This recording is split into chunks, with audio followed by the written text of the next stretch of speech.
You should never envy someone who has a $2 million case because that means their injuries were utterly severe. And now that you're on the plaintiff side and you're doing primarily the pre-litigation side, but you have litigation experience, what would you say is the number one question that gets asked to you most often from clients? Yeah, so when I get a new case from a client, they want to know how much their case is worth. That's almost always the first or the second question is how much is my case worth? So let's talk about that. How much is a person's case worth? So any good attorney, when they first meet a client, the accident's just happened, is going to tell you it depends, and I can't really answer that question just yet. And let me explain, because every case is different.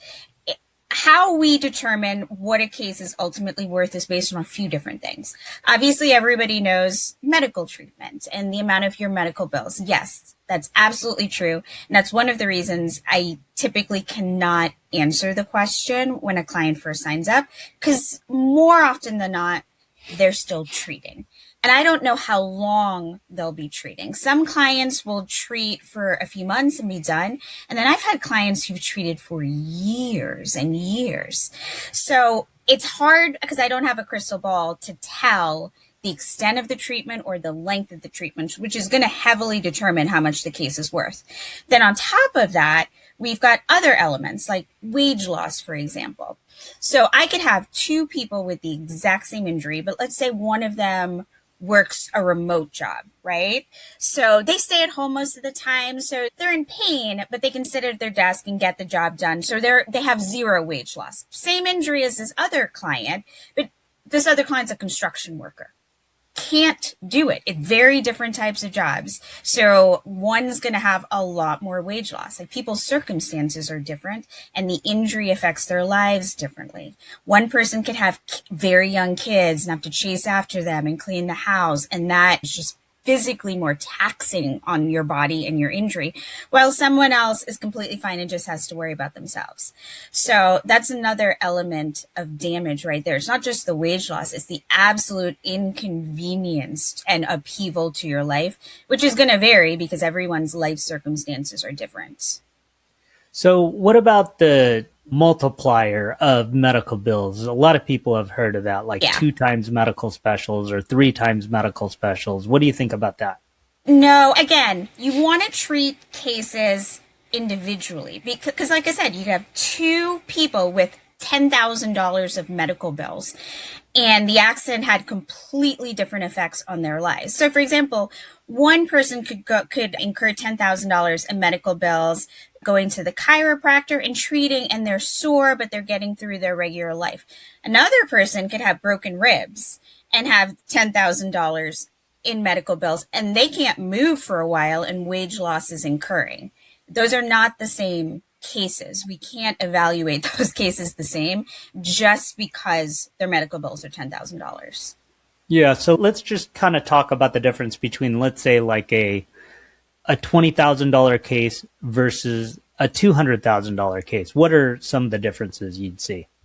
So severity of injury is going to be number one. For a $20,000 case, I would expect someone to be sore and going to maybe a chiropractor, physical therapy, some massage treatment, their family doctor, and the duration of their treatment should be under 6 months. That's not a firm rule because, again, everyone is different, but typically that's what we see, and they gradually get better over time. So that would be what I would expect for a case like that. A $200,000 case, it could be a very different animal. A lot of times we're dealing with a more serious injuries. We could be talking broken bones, but not necessarily. We have a lot of clients with back injuries where they have things like herniated discs and bulging discs, which really need a lot more intervention. Things like seeing an orthopedist or getting injections to that area. And anybody who's had injections know it's not just one.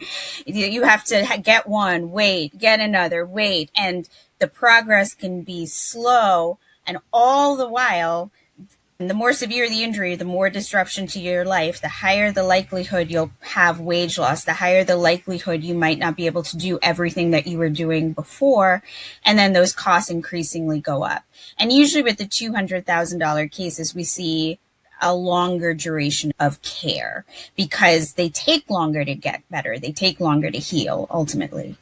And then how about a $2 million case? Because we see those too. We do.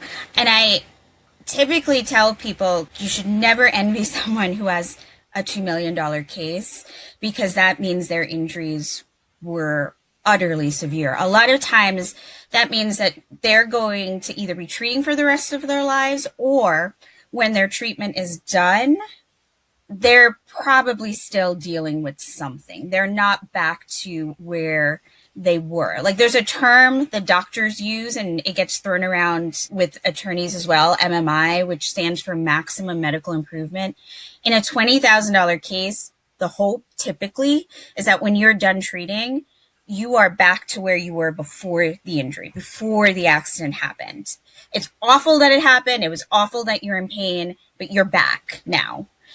With these $2 million cases, more often than not, our clients are not back. There's some residual problem that they'll be dealing with. And that's something that's been taken from them. And so obviously the case is larger because they have to be compensated for that. Okay, let's say somebody comes to you 2 years post collision. They're finished with their treatment. Their injuries are already established. The providers they've gone to are already there. You have no additional ability to help them manage their care. And they ask you, what is my case worth? What are the type of questions you would ask, or what are the things that you would need to know in order to assess that value very quickly? Yeah, I would ask them what kind of medical treatment they had, specifically what kind of doctors they saw and what those doctors did for them. I would ask how much their medical bills were. I would ask what they do for a living and whether they had to miss any time from work, how much. I would ask them how it's impacted them, which sounds like a very general question, but you'd have to push. If you were the primary caregiver for your kids, could you still do that? Did it affect the relationship with your spouse at all? If you went to the gym, could you still go to the gym? Things like that. I would try to find out what the human aspect of the injury was. And then based on that, I could give someone a range, like a valuation. And that's because of a couple things. One, obviously, we deal with a lot of cases. So we settle a lot of cases. Our firm tries a lot of cases. So we have a sense of what different types of cases are worth. We also have the ability to pull up cases that other firms have tried or arbitrated and see the awards that other attorneys are getting. And then from there, I can give them a reasonable range. Yeah, like we're kind of like appraisers. Instead of a house, we're appraising the damage to a person after they've gotten in an accident. Yeah, and we pull up comparables just like an appraiser does for a house in different jury verdict awards that we see. Oh, 100%, which is why I typically don't give them one number. It's a range, because you'll pull multiple cases with, I say, similar injuries. No two cases are ever identical. And that's why I give them on the low end here, on the high end here. So if the insurance company offers you something in this range, it's reasonable to take it. But if they're not in this range, that's when we discuss escalation to things like litigation and other stuff. And that's what the insurance company does as well. They are looking at the comparables of injuries that are similar to the ones that are being brought forth in order to determine what they're willing to offer. So they look at it with a slightly different lens as well. First off, they'll see the same range I'll see, and obviously want to push towards the lower end.